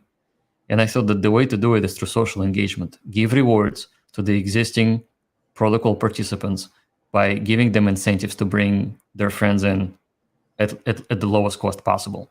And now we have all of the 3 variables working for adoption. So the value is a combination of those three variables. And so ultimately, after 8 years, the inflation becomes 2%, but the world's inflation by then is going to be like 25%. And so that difference, that delta between inflation and the rate of onboarding is what gives this crypto value, or pretty much any crypto value. Do you think that I believe that technology is going to follow a S-type curve for adoption for crypto, and if you believe like the data around 3.5 to 4% of the world is in crypto, and that might mean like, say, my girlfriend who has it but doesn't really like, she's not into it like us, but then people like us, right? And that's going to be exponential for a number of years, right? So we go from 3.5%. This was at the end of 2021, according to crypto.com, 3.8 something percent. At the end of this year, we're going to be like 7% ish, right? And set a little over it. And then the following year, 14%. So do you think that before that 8 years, it's possible that like you already have like, there's 1 billion people that are in crypto by then? Yeah. Like way before then, I would think. Yeah, I think it should be the case. And we want to give Zen to those people because it is the easiest crypto to onboard anybody. We're gonna get to that in question, but yeah, whenever you guys finish your thought, for sure. I think the thing that is so unique about the way that you're distributing this, Jack, is look at any type of staking pool. Not that minting is a staking pool, but from a lot of people's minds, they can be thought of as similar to a staking pool. It's like you stake your gas. But in a normal staking pool, if I'm in the staking pool and you fuckers join, I get less. It's the exact opposite of that. It is opposite. Can you talk about that for a second? Because that's mind-bending. Yeah. So here's what I thought. I thought that most of crypto follows this singular model where the supply gets divided by the participants, and it will make people to have more FOMO because they're going to be like, okay, I need to be there or I'm going to miss out on all of the people taking my crypto that I could have otherwise gotten for myself. That has always been the case for the pump and dump schemes and for make money fast type of situations, is that you have a limited pre-minted amount and you give it to special people, and you need to be special by buying this extra ticket, and there's a special door and a special secret handshake. None of it is fair. And so what I thought, I want to be all inclusive. Everybody's welcome, and you get a benefit for bringing everybody else in. So the world together should not be focusing on scarcity, but focusing on joining together and building something amazing together, and help to give this like collective birth to this new crypto. And this is very powerful because when in 8 years, when you buy it, you know that you haven't bought it from some founder that pushed a single button and produced a supply that wasn't worth anything. You will know that every Zen that you will buy in the future, should you choose to, has been produced by a member of a community, just like yourself. So before I ask, it's mind bending for sure. I mean, I've been having to take extra naps lately because my brain has been working. Lately, I've been on retired mode with all these bear market kind of like, sideways, teaching people how to LP, teaching people how to be smart, and this has really just gone insane. And I think personally, I'll tell everyone, I think I'm going to get to the more controversial questions. We got 334 in here. And these questions get asked to me all the time. So, I'm just going to ask them. I don't think that they're very, frankly, in my opinion, they're all out of context and they're all nothing what you actually feel or look at. But I'm going to ask them anyway, because there's some guys in here that do want to get involved, and they do want to feel support.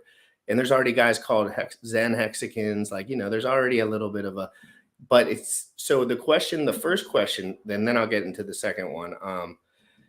Clear this up more, Jack. Since you got on a show with a Hex logo on the corner, please clear up about what you said, the Hex OA, for context. Like when you mentioned the Hex OA would be better if supply was burned because then it would be more marketable to a degree. I think that was like your major point. But can you clear that statement up? Because I think people were just saying, oh, he should nuke his account and run away and immediately. And like, but that's not what you were really saying. So I had a question on the Telegram voice chat. And the question was, at what point do I think Richard will be not perceived as a scammer, or be perceived not as he is, or as he was for that he has been for 3 years? And specifically, a lot of people outside of the Hexagon community, they think that he's just a money grabbing bastard and a scammer and about to pull a fast one on everyone. And so, and they asked me, okay, what could he possibly do? How can he, change? And I said that the biggest thing that everybody gets latched onto is the OA. That OA exerts so much gravity on people's minds outside of the community that it makes it look like Richard is a scammer. In my mind, everybody's innocent until they're proven guilty. I haven't seen any scammy activity from Richard ever. And so in my mind, I respect him deeply. And I don't think he is a scammer until he scams. Now, the people who do not know him, they think that he has a giant bag of 90% supply, and they attack him constantly. And so I thought, if he really does control the OA, then one way is to deal with those perceptions or misperceptions, is to just say, here's what I'm planning to do to get rid of it.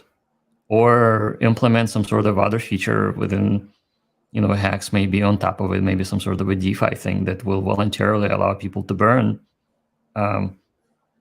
something. I mean, I know that OA gets 50% of all of the stakes that people are late for, or the penalties. I think it is quite reasonable to say that if we want the perception to be changed, then Richard shouldn't be avoiding the OA conversation. He should address it. And if it's a point of emphasis to him where he wants to go, hey, this is the way I really feel will make something work long term, which I think is viable to say. Like, I think it would be viable for him to stick his checks out and say, I really do think centralized ownership is going to end up working out. And I think these things will have problems because of this, that, and the other. And it could be true and it could be not true. But the truth is, it's hard for him to come up with those things. And he's got a lot going on, frankly. And I think, like, it seems like if I were him, I would feel like I had a lot going on. Yeah. So the answer was pretty much black and white. And I know that the reality is not black and white, but I said, look, everybody thinks Richard is a scammer because the OA has 90% supply. If there was no supply like that, then he wouldn't be called a scammer. Yeah. And maybe my dad will say it I quit my job and told my dad, and he looked me directly in the face. And then I said that maybe he should burn it.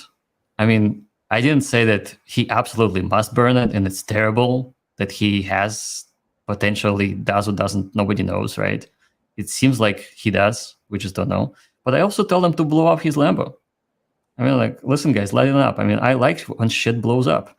And so when people ask me for comments on like if I was in his shoes and everybody's saying, oh, look, you're a scammer, you're holding 90% away, blah, blah, blah. Then I would say, okay, well, what about it? I'll just burn it. I already have $10 million in watches and the world's biggest diamond and the world's fastest Ferrari and everything. Like, why would I need the OA? I'll just burn it. And then everybody will shut the hell up. Yes. Or at least come out with some dialogue about. It's more about the dialogue. I believe that point that you just made is valid, but I believe that there's a world where other points are valid too. But I just don't see him.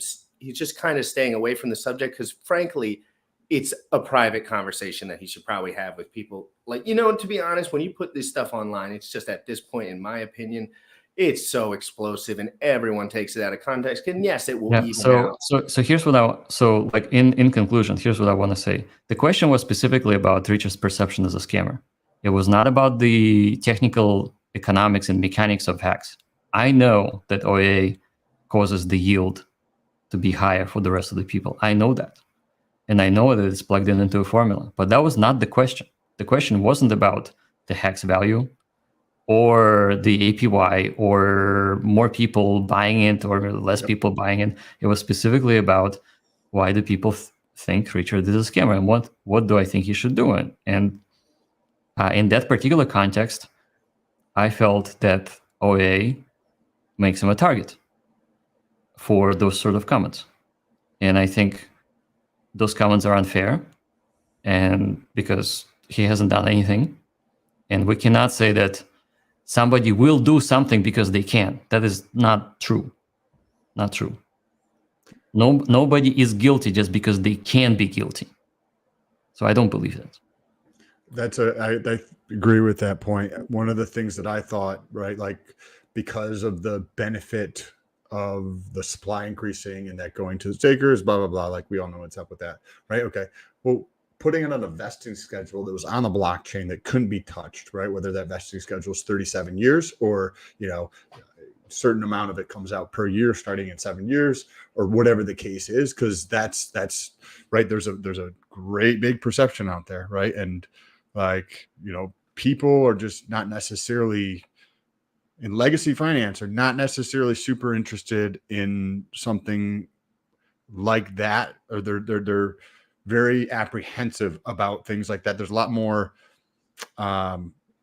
things that they don't want to be involved in that are structured that way, right? Because they've been burnt before, and that's happened before many, many different times. So it's, yeah, I like that point, Jack. Thank you for highlighting it. Thank you for touching it up. I think GRC had some. I brought someone on the show, and I surprised that I didn't ask anyone. I know it's my show, kind of, but like you guys are my team members. But this was just awesome because I like to sneak this guy on the show if ever possible. He's a sneaky guy, and his content lately has been top notch, and a lot of it has been Zen related. And I want to bring him on. And he came on the show just a couple weeks ago. It's Trayvon, guys. He doesn't like to jump on too many streams, but he likes it when a little bit of action's going on. Let's get it. Oh, I pressed the wrong button.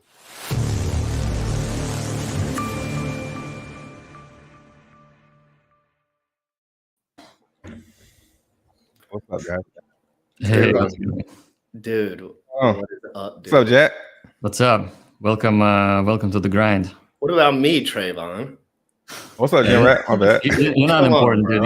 You're just a host. Just joking. I'm joking. You're just a guy with a camera and in a hoodie. I mean, nobody cares. What's up, Sam? Hey, Trayvon, how you doing? I'm not used to doing these, man. That's what I'm saying. I don't know the ethics and stuff. Wait. Should I wear sunglasses too? Oh, my bad. I'm coming off my stream. I just got off my stream. Trayvon, can I ask you a question real quick?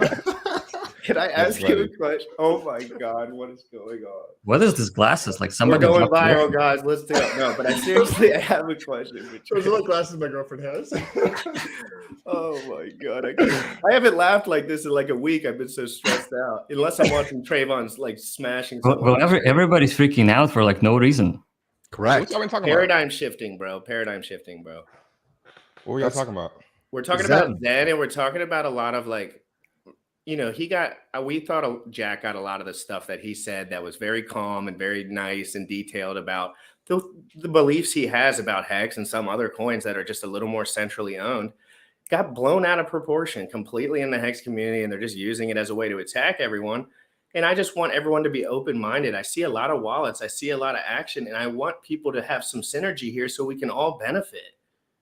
And rather than just being evil, bro, people are calling my actual cell phone being like mean. And I'm like, I don't even know you. Yeah. It's like crazy shit, but you've been in this longer than me. So I wanted to ask your perspective because I've been 500 days in Hex. You're mad because you jumped from coin to coin? Well, no, they're mad because I'm giving detailed, unbiased information about what's going on in crypto. No, I'm saying it from their perspective, jumping from coin to coin. Oh, I see. Like they think I'm just trying to like. That's the problem. Get it going. No, right. I think what it is people know you for Hex, so to see and Hex related stuff strictly for any content creator, that's what's happening is a lot of dare I say mistake of sticking with just one coin and not starting out unbiased. When you go to do something else, people are kind of like it backfires. So I think you kind of dump them in a cold best up. But my last point about it is that I talked about 10, 20, 30 other coins, but no one cared because there was no volume. And they didn't, frankly, when I brought up V3 liquidity providing, they called me a moron. When I brought up Hedron and ICOSA ratios and how it was going to be better in a bear market, they called me a jerk off. And And these are all things that benefit to me, everyone. And I talk about BNBP, things like this, and people think it's negligible, so they don't care. But they pick and choose this because we see 3 million wallets. China's blowing up like a Christmas tree. Nigeria's blowing up like a Christmas tree. New Zealand's blowing up like a Christmas tree. And it's all hexagons, Trayvon. It's all in conversation, I kind of try and look at things unbiased. Like I try to see both sides. Like, yeah, I see why they people in Hex might feel threatened. You know, another coin coming in is getting a lot of people attention. We got a $10 super chat. Play the clip. I appreciate walk it back, but then there would be your own outrage marketing with and suggesting he may rug Pulsechain or hacked when OA is spread across thousands of wallets. I think he's just highlighting negative externalities that have potential vulnerabilities rather than saying they're going to exist. When you're looking at crypto and long-term scaling, you really have to look at the little things for long term. But that doesn't mean everything won't work out. Jack, do you want to replay the clip? Jack, is this stressful for you at all? Like, I don't want to be like stressful for you. I'm like, totally if this cool. is just another day in the office, I'll play whatever clip they're asking for. Yeah, sure. I mean, you can play the clip if you want. I don't know what clip they're. I don't know either. I frankly haven't. I mean, like, listen. So I did make a comment about Pulsechain, and I said that I will be supporting Pulsechain until it drugs. That's what I said. There's nothing else to say. Like until something bad occurs. Isn't like the token. I mean, yeah. I see how that could be taken wrong, though. You know, like, until it rugs, like you're saying that it's going to eventually rug. It sounds. No, I mean, like what I'm saying is that Binance can rug anybody right now, and they haven't. Therefore, they're good in my mind. Right. Sorry, go ahead. No, go ahead. And pause the chain. This is what I literally, as soon as I saw this bridge hack with Binance, I was like, oh shit, Pulse is gonna. I was like, I got very not apprehensive, but it casts a lot of doubt, right? You have 32 validators or 31 validators on Pulse, same exact thing. It's super centralized, very, very centralized. You don't think the capacity to shut that shit down is going to be there? Of course it's going to be there. In my mind, it's going to be there. And it definitely cast out in my mind on Pulsechain. Just, hey, something happens. Okay, cool. Well, let's just shut down the chain and fix that thing. I don't want that to happen to my shit. Like, I completely see where Jack's coming on this point here. Like, that just, Trayvon, does that seem out of question there? Like, I don't want the access to the market gets shut down. Think of like when AMC, right, and GameStop. The market, the people who control the market were like, F you, little B, we're not allowing you to access the market. We're going to give that to our buddies with the money, right? That's what happens in those centralized things. Exactly right. And Richard Hart will have that access too. Yeah. But that's where it's, go ahead, Jack. Well, just because he has it, it doesn't mean that he will, doesn't mean he's going to execute it. Mm-hmm. So people are single-mindedly thinking just because I said that he has some capacity, then I'm claiming that he's evil. That is not true. Right. That's what people do when they're upset about maybe something not. And I think a lot of people are looking at just the clips of you too. I don't think they're sitting watching the full streams. I think they're seeing the out of context. I mean, like, listen, my Twitter has exploded with people saying, well, "What the hell are you doing?" And I'm like, "What are you guys talking about?" They're like, "Well, somebody told somebody who told me that you did this." I'm like, "Well, did you actually listen?" They're like, "No, I didn't listen." Yeah. All right, Toby's coming at me hot and heavy, so I'm going to listen because if he's feeling dangerous, I'm just kidding. He's a good guy. Another one. No, it's the same one. I just didn't read it properly. He said, "Play the clip. I appreciate walking it back, but some would claim you own your own outrage marketing with that and suggesting he may rug Pulsechain or get hacked when OA is spread across thousands of wallets." Okay, so thousands of wallets with OA. I mean, like, listen, anybody with a single word seed phrase can have 1,000 wallets or 10,000. It doesn't matter. You just need to lose that one seed word. One word. You can have 3, you can have 12, you can have 24, or you can have 1. It doesn't matter how many wallets you got.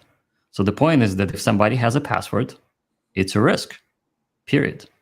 And that's fact.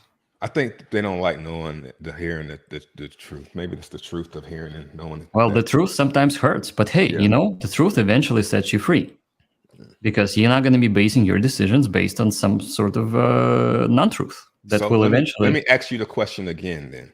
that the guy asked you. What can Richard Hart do realistically, being that with the OA and the yield? What can he do so that people don't look at him like a scammer? I think at this point it's going to be hard because he hasn't done it when it was first addressed. So I'm not even like can imagine that he can do anything because he has spent so much time outrage marketing and inviting people to attack him. Then it became like a thing. Like you see Richard, you must, you get yourself involved in attacking him one way So or it the does other. sound like you are kind of like you're kind of going at him a little bit. Like you're disappointed in him, or you're like kind of attacking him a little bit. Seems like. No, I'm not attacking him. I mean, like, listen, people can do whatever they want with their life. It's their freedom to be whoever they want. The question was specifically what I think a person in my position, for example, if I were to do that, how would I feel? I would feel different, but I'm a different person. I'm not gonna say Richard is living the life that's wrong. I think he's living the right life. He has chosen, and his choice is sovereign, just like immutable contracts and self-custody are sovereign to individuals. So his presentation works for him. He likes it. So there's nothing that you would do in his place right now differently? What would you start and do differently right now if you were Richard Hart? I would say, I mean, if that was me, I would just talk about tech. I mean, Richard is great with tech. Great. I have listened to many of his free videos, and it resonates with me deeply what he says about self-custody and blockchain and how things are this and how things are that and how things should be and how things shouldn't be. So I think if we were to bring that back, the credibility would simply be there because he would be getting new people who will connect to the mindset that he would be projecting, which is specifically a very knowledgeable person, a deep thinker, who spent a lot of time researching stuff and actually building stuff too. So basically that is what the original Hexagon OGs fell in love with him for.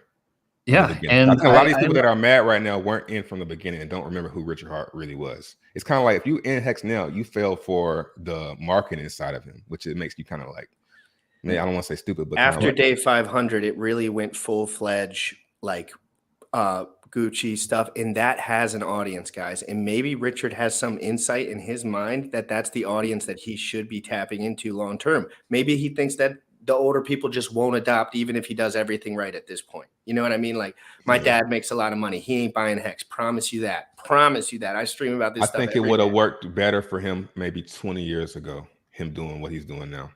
If he was a younger guy, it might work. But seeing an older guy doing it, it looks like a guy having a midlife crisis. You know, that's what people are. That's what it looks like. And even if it's not what is happening, that's what it looks like. It looks like a guy putting on all these Gucci, like finally gets to do it, you know, finally gets to go maybe out. he just wants to be himself, and maybe he thinks that they're being I'm saying what people perceive, maybe. Yeah, but maybe that people. they're being a little bit of a buy wall to VCs. Maybe he feels that benefits the project long term for the users, for the guys like us that still maybe buy sometimes. And that's just I wish he would be more transparent about it and say like what he really, I mean, he has said about the outrage marketing. He already has said it. It's all online. Go back 2018 to 2020. Is it possible to do a vesting with something that's already live, like lock it into another smart contract? Oh yeah, I said that last night. Right. Yeah, because and I agree with the getting back to GRC, and I did a little stream yesterday and we watched a little bit of an older video of Richard Hart, and the takeaway for me is like the newer stuff I don't even really pay attention to super closely because it's not super interesting to me. But when you go back and you have somebody that is, you know, it doesn't sound so rushed or rehearsed, and it sounds more thoughtful and thought-provoking and free. He was free. It's free out there, and all of that's out there. So going back to that standpoint, and then I would do that. What Jack mentioned, that's how I would approach that, and I think that's going to connect with more people. But also going from the standpoint of like, how do I take this shit and lock it into a smart contract that is vesting X amount per every 5 years, like that is audible, that there's no way, like everybody can check that there's no way I can touch this money. There's no way I can touch the supply. Yeah. And it still benefits the stakers, but I don't have any say over this. At some point in the future, like whether every 10 years, a certain small percentage comes out or something, it gives people more confidence in like what's going on. And yet stakers still benefit from it. Yeah, I think there's many different ideas that can be done. Millions of ideas. But again, this it comes down to motivation and choice. So You gotta do it. So one thing is like it would actually be even better if somebody came out and said, I have the OA. I am the one. People not knowing who has it is not giving anybody any comfort. Well, I think he's just afraid of the SEC using his straight verbiage to like create some scenario. At least that's what he makes it seem like. Like he's like, I can't say the specific words of this because then it kind of infringes upon a lot of what he's trying to do. Okay, that's fine. Then in that particular case, the other option could be, and again, this is just a suggestion that I would come up with. If there is a 90% supply out there, I think it can go into a lockbox, into a contract, and it can distribute even more yield to people who stake Hex. So it can actually do that. Like, and why wouldn't it? More marketing? Because then why would that not be a good thing? Price and set it up for 8 years, 10 years, 12 years, whatever you choose. Have different yield for different time locks. You can do all that. Now, the one other thing I want to highlight, and I am going to shut up for a minute. I really do need to. But this one is important to me, and this is something that I've been going back and forth in my brain about a little bit because I'm more about, I don't know how long it takes and some specifics that can change in between. But the way that I kind of thought about it was generally the staking patterns, I didn't look at the numbers, but I assume this just from talking to people, I think, that generally the staking patterns long-term, it becomes somewhat deflationary for the OAs portion, but I don't know how long that takes or what can happen in between. But it sounds like through the mechanisms and the numbers, and I think Trayvon's probably heard this to a degree as well. I just can't remember the specifics. No, I don't know. I don't know how the OA works. The OA gets diluted over time, and it's largely. Yeah, I know it gets diluted. I know how it works. Yeah. And I know that's how it works. So I want to kind of ask. And on the question of dilution, in the contract, it says 3.69% dilution. That's it.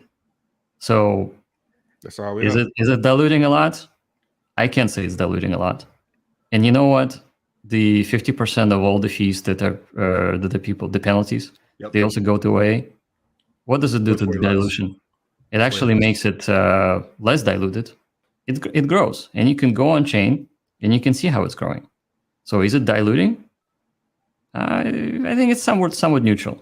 Maybe there's I was always told not to care. I was always told not to care about the OA.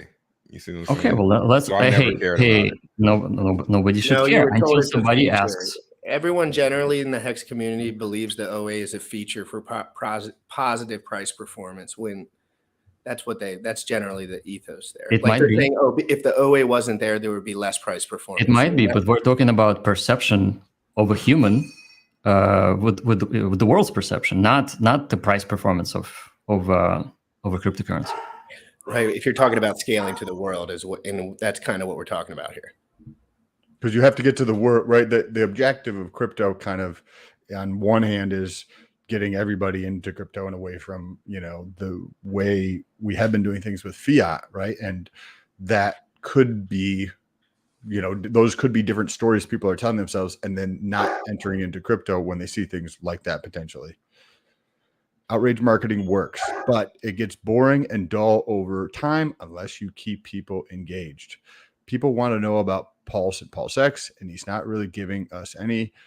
Floyd Mayweather did it best by winning fights. I think what Trayvon was saying too, people, I'm going to say BS, but just people's like attention span for that kind of stuff in terms of outrage marketing worked, in my opinion. Yes, it worked better maybe 10 years ago.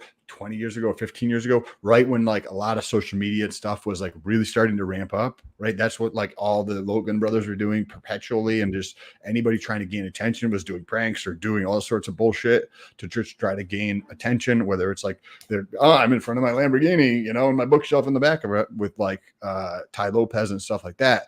You have all of this stuff that's been played out over and over and over and over and over and over and over and over and over and over again a billion times, and people have seen this stuff so many times. Like I don't know. Like I think that was a good point, Trayvon. And I think that this conversation, Put that comment up again. Which one? The big one? The one that was yeah. So outrage. Oh, my bad. So outrage marketing did not work on me. I found it hilarious and entertaining, but what did work on me is intelligence. Yes. And that's what worked on me. And that will work on me every time.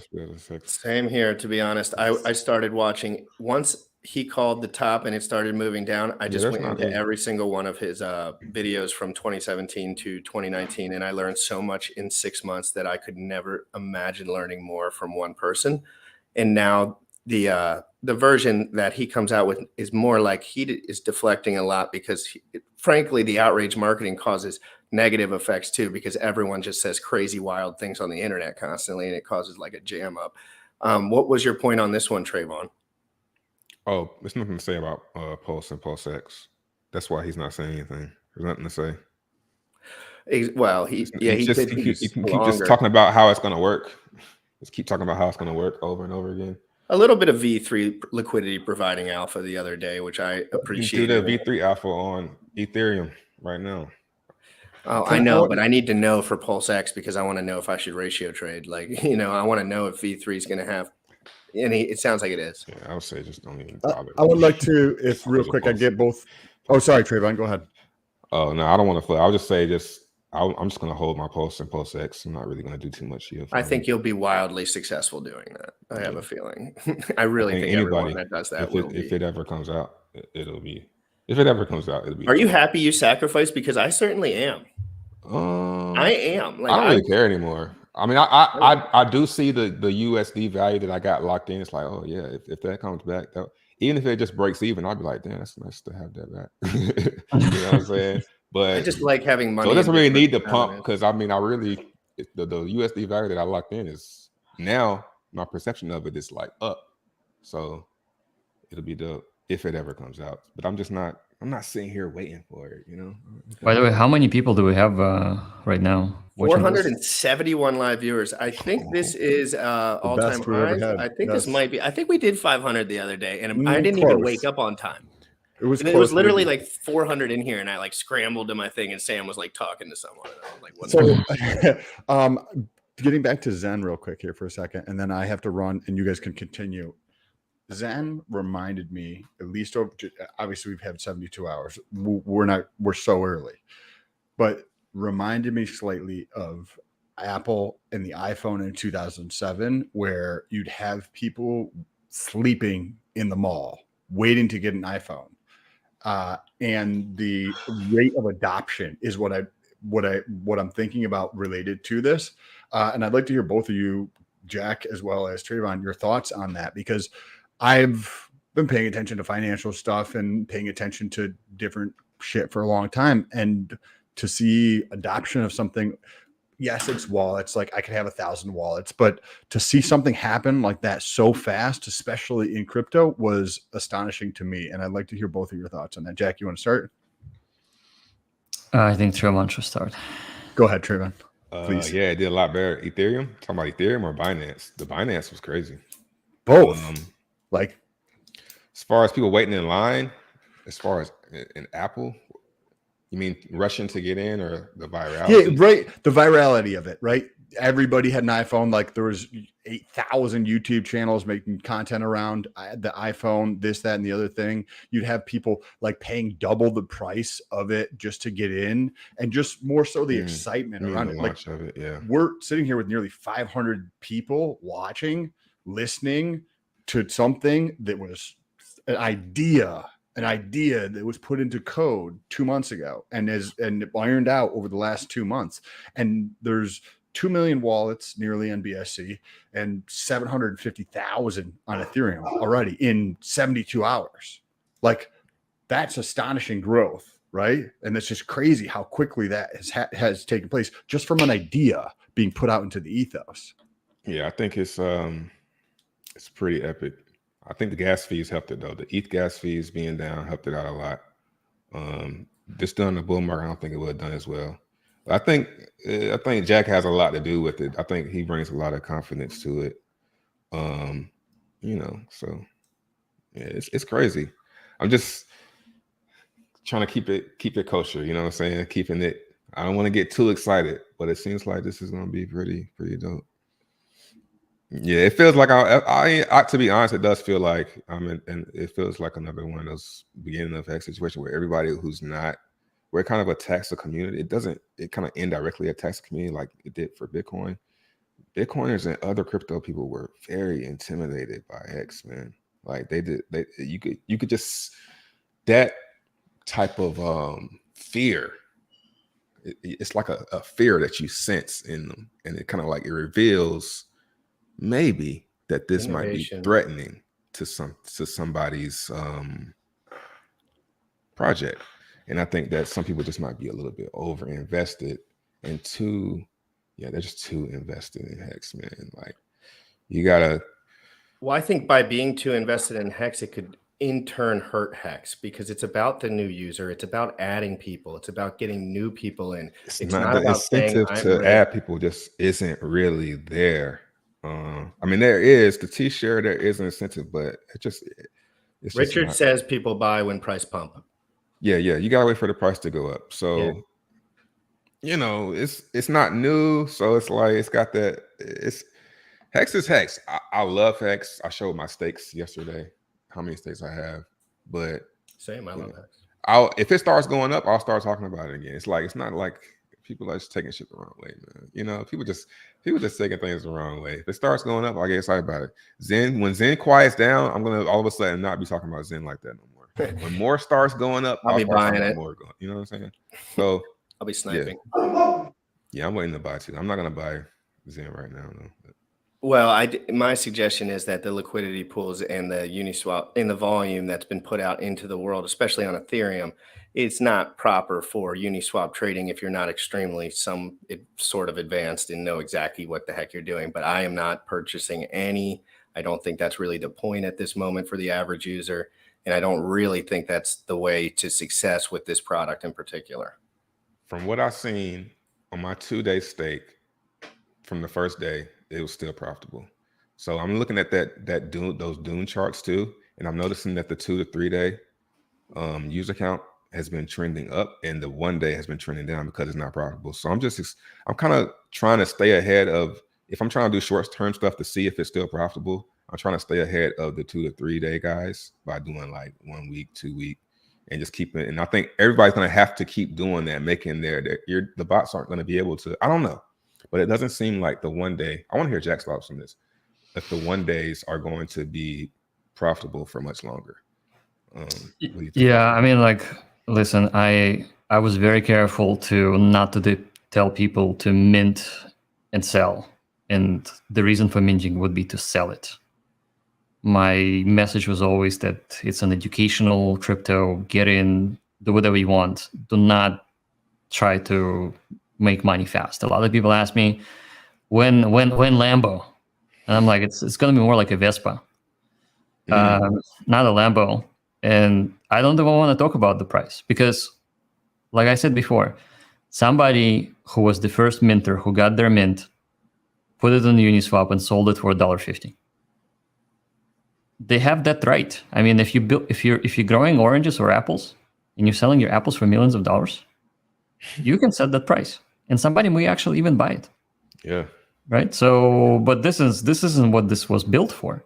It just gives the market an opportunity to hash out what that is. Right. So yeah, I mean, I think it's a long term. It's been built to last and to mint for at least 8 years.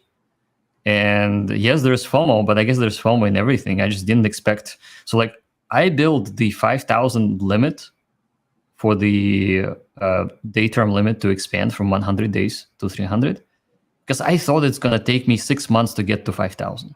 I literally thought that. That is why it's 5,000. I mean, it should have been 5 million. Wow. It should have been 5 million. I mean, I literally underestimated how many people will join. In my head, I was thinking from my friend group and how many bots and the stuff that they all talk about. I was like, I'll give it 10 minutes.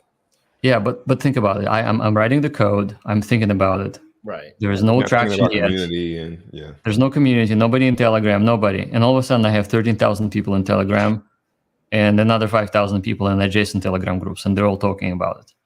And so obviously 5,000 did work, and it's beneficial for.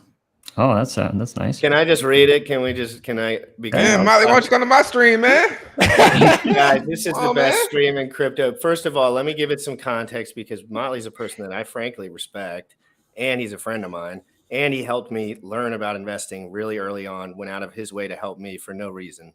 And he's just didn't even know me. So let's have some context here. And he's a great community leader, and he's a great man, frankly, in my opinion. Okay, I don't know. Everyone have different relationships, of course. Jack, why did you go out of your way to not mention Hex or the community when asked by the Huobi Sex rep in Spaces this morning? He asked where Zen gained initial traction. If there was a community adopted Zen and you went out of your way to not mention Hex/community, a crypto and community that follows the first principles of crypto, clip the Telegram GRC. Can you just answer first? Sure. Good question. I'm a little tired, but I believe. So I knew there was a very kind of visible interview, and frankly, I had no idea what they're going to be asking, and I wanted to be as neutral as I could possibly be, and not to promote anything out there, anything specific, because it was my first ever in my life interview with a central exchange. So I didn't actually think what my plan should be, but what I thought is that it's going to be a conversation about Zen. It's going to be a conversation about Ethos. It's not going to be necessarily promotional, and I wanted to remain neutral. And that is why I didn't mention anybody by any name. Nobody. And I think Richard would be the first one to never mention anyone else by name for anything, unless it finally Hedron and Icosa, he barely gave it a little shakeout because he was like, this is probably good. And it took him a while though, because you can't learn on 100% correct. Yeah. Sorry. And it's crazy though. It's crazy because this man is doing just a little bit of what Richard does all day long, slams people, calls people morons, calls everyone stupid. Frankly, but I think Richard's amazing and genius. I just think he does whatever the hell he wants, which frankly I don't really. I mean, I guess I do, but I just calmer. Yeah, if someone asks me what do I think about the Hexagon community, then I will speak my mind. But they have to ask me directly. I'm not there to. This is safe. Yeah, so I have no reasons not to be transparent. I have my thoughts and my ideas and my convictions, and I'll speak about them freely. Yes, I agree with what GRC was saying. It's like, hey, Sam does this one thing, but then as soon as GRC does this thing, let's go after GRC, even though Sam's doing exactly the same thing. And it's just there's it's a hypocrisy in this. Well, it's just nobody really cares about intellectual truth for future expansion. They really just care about, oh, I hope I'm rich long term and I hope this works out, because if not, I probably over leveraged a little bit and I'm going to have to figure something else out.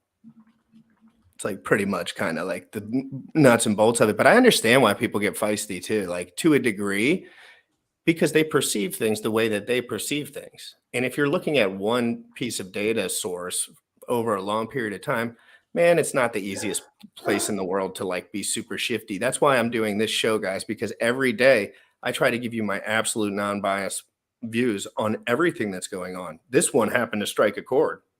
Everything else didn't strike as much of a chord. I mean, I got people calling my cell phone that I don't even know. I got to say something to this too, because I've said it in spaces, so people already heard this. This whole infiltrated or, Jack farmed the community. You guys need to cut this nonsense out. And I'm going to tell you why you guys need to cut this nonsense out. This has nothing to do with Jack or Zen. I have been shilled nothing but sacrifices and airdrops and all this other stuff from this community for the past 6 months. And those people came in, shield just like Jack did. And I'm not even saying Jack shield, but like came in. Hey, I have a project. Here are the details. Here what it is. You guys decide if you want to get into it. And we respected them, and we hold on. Let me finish my thought. So this infiltration farm thing is ridiculous, and we need to stop it. That's number one. Number two, there are Hexicans doing more damage for Richard Hart and Pulsechain than Richard Hart himself. I was in a space last night where Hexicans were literally saying, we're going to tell Richard Hart to ban Zen from Pulsechain. How is that DeFi? How is that DeFi? How does that help Richard Hart? How does that help Pulsechain? Like, guys, like as a community, I am a Hexican. As a community, we need to cut out this nonsense. It's not helping us. They're not as educated. They're not educated, man. These are the new Hexicans, man. These are the ones that bought up high and they're in the red, man. You got to know that they're in the red and that they're upset. So tribalism is dangerous. Tribalism is exclusive. The OGs need to get them in check. That's how you do it in the streets. It doesn't help anybody. Tribalism comes from the place of not having versus having. It doesn't come from a place of abundance. It comes from a fact that if you don't pay attention to me and pay attention to something else, you are a threat to my money. That's what tribalism is. And then there's guys like me. I don't have that much money of anything. I just want to talk about the truth. I just want to have a good time. I just want to learn crypto. You're in a mansion right now. No, you know what I mean. I'm not super transparent about my situation, but at the same time, it's like I quit my job making 100 times more than I'm making now. And I did that because I think this is the future and I want to support the future. And I learned it all from Richard Hart's old videos. And what he said was everything that Jack says now, but it's all construed towards people wanting more money. And frankly, guys, I don't have kids or a wife, and I don't have overhead at all. So I could sit here all day long for the rest of my life without doing shit. And I love it. And guess what? Anything on top of that, that's butter, baby. And crypto does that stuff for me. Truthfully. So I think it's important that everyone we can make this better for everyone. More token. I see the pairs. I look at Deck Screener. I see movement. I like movement. I don't know what the price action is. I just don't care. I just want movement and more users, because when I was looking at Deck Screener 3 weeks ago, Hex, volume, amount of users, about 200 a day for buys and sells. And I was like, something needs to occur. Period. I'm gonna head on out, guys. Hey, Nice Trayvon, talking to it was you, great. Jack. It was Jim great. Rat, same talking thing. to you. Trayvon, appreciate you, bro. Nice to meet you. Hopefully, see you soon. Yeah, I'll be Thanks, back. Ron. Yeah, I'll spam your DMs more. He never answers me. He just I just spam him. But I don't want to take up anyone's time too much. But I feel like I think this is a good time for everyone to be inclusive and make crypto better rather than not.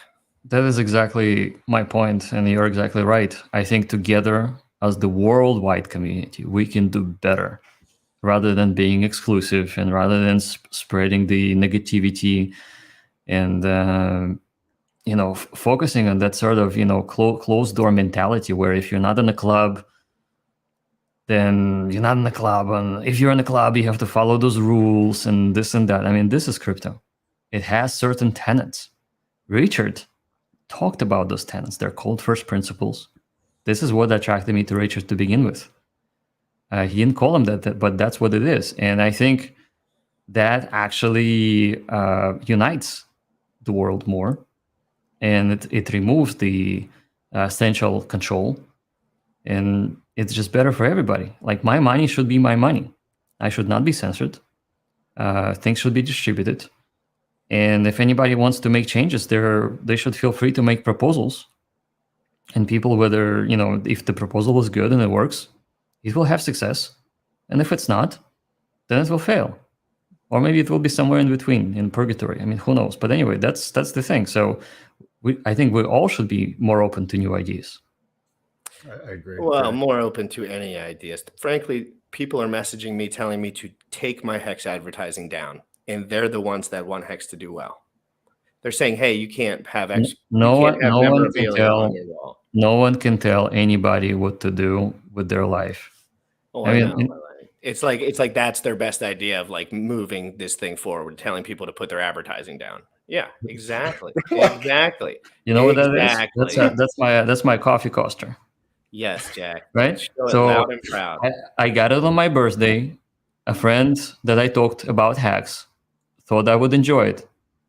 And so he made me the hexagon looking coasters that will have the hex logo. Thank you for showing that. That's awesome.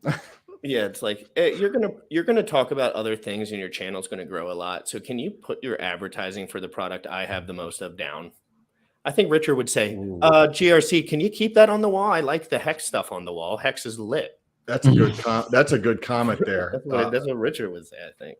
Kinship, your mind is like a parachute. It doesn't work unless it's open. Yes, you're able to grasp new things if your mind is open to new possibilities of learning and just different points of view. You don't have to do those things. You don't have to even agree with those things. But we saw what happened over the last 36 months with a lot of people very closed mind, didn't want to see the other half of an argument. Let's censor those people who don't agree with us, right? It needs to be open to get to a better solution. I'm not gonna be able to have a discussion, even if Jack and I didn't agree on something, if I wasn't open. We'd have to have a discussion where we go back and forth in a manner where I can understand how he thinks about things and what his point of view is, so that I can choose as a sovereign individual to be like, that's BS. Oh, that's such a great point. I'm going to implement that in my thinking about the world. That is a great point there. Jack, I have to run. Jack, this has been awesome. I don't know if GRC is going to stay on or not. If you guys want to check out Twitter, my Twitter is also right there, I think, or in the description. I appreciate you, Jack. Hopefully I get to see you again soon, and I'm looking forward to seeing the success on Polygon. Thank you. I'm gonna jet too. I got a workout to do. Any time frames for the launch, Jack, before you go, so maybe people can feel prepared? I'm gonna have a conversation within an hour with my boys, and if they say it's all clear, then we're gonna start the timer. And they should look at your Twitter, Jack. Yeah, just look at the Twitter. Also look at Jack Levin Official. I'll be streaming the countdown. There's the Twitter, guys. So guys, we'll be Jack Levin Official. Go to Mr. Jack Levin on Twitter. And I don't know, I want to say one more thing about the Telegram. Is the Telegram still good? I don't know. Did something happen? And then it's good. Yeah. See, I've been off Telegram. What's the Telegram? I'm getting so much hate mail that I just put it away. It's linked off my Twitter profile. So t.me/Zen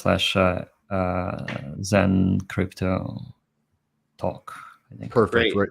Thank you so much for giving us some of your time, Jack. And thank you so much for, this isn't all exactly what I don't frankly want to be talking about most of this stuff. I want to talk about the future. I want to talk about innovation. I want to talk about what's next. That's what I want to talk about. And frankly, I'm going to be moving into that moving forward. I'm going to be talking about what's next, what I like, and what is powerful in DeFi.